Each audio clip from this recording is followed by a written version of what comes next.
سر free radical تو آپ نے فیکٹرز بتائے کہ کن وجوہات پہ ہیں. اینٹی آکسیڈنٹ بھی ہماری باڈی بناتی ہے یا ہمیں باہر کوئی ایکشنز کرنے ہیں یا اینٹی آکسیڈنٹس ہماری باڈی خود بھی بناتی ہے.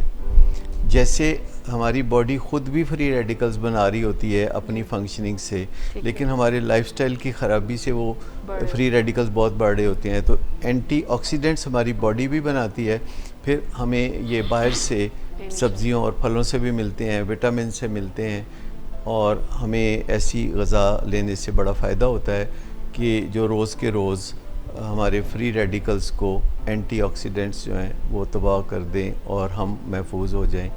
اور یہ ایک بیلنس ہے جو ہمیں پازیٹیو اپنے حق میں قائم رکھنا ہوتا ہے.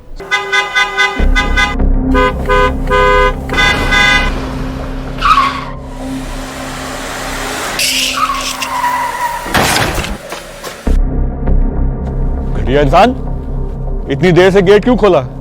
سوئے ہوئے تھے تم کیا؟ سر میں نے تو منٹ بھی بکواس نہ کر تم میرے ساتھ. کیا کر رہے ہیں آپ؟ ابا جی گھر پہ ہیں, نشے میں گالیاں دے رہے ہیں. خدارا ہوش میں آئے, کیا ہو گیا آپ کو؟ ہوش میں کیسے آؤں؟ سارا کیا دھرا انہی کا تو ہے. شراب نوشی کی وجہ کردار کی خرابی نہیں, موڈ کی خرابی ہے. شراب نوشی کبھی بھی نشے کی بیماری میں بدل سکتی ہے. نشے کی بیماری ہر سٹیج پر قابل علاج ہے.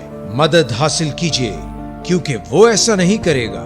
ولنگ ویز سے مدد حاصل کیجیے, کہیں سے بھی مدد حاصل کیجیے, لیکن فوری مدد حاصل کیجیے.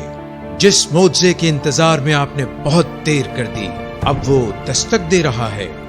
مدد حاصل کیجیے, مدد حاصل کیجیے, مدد حاصل کیجیے.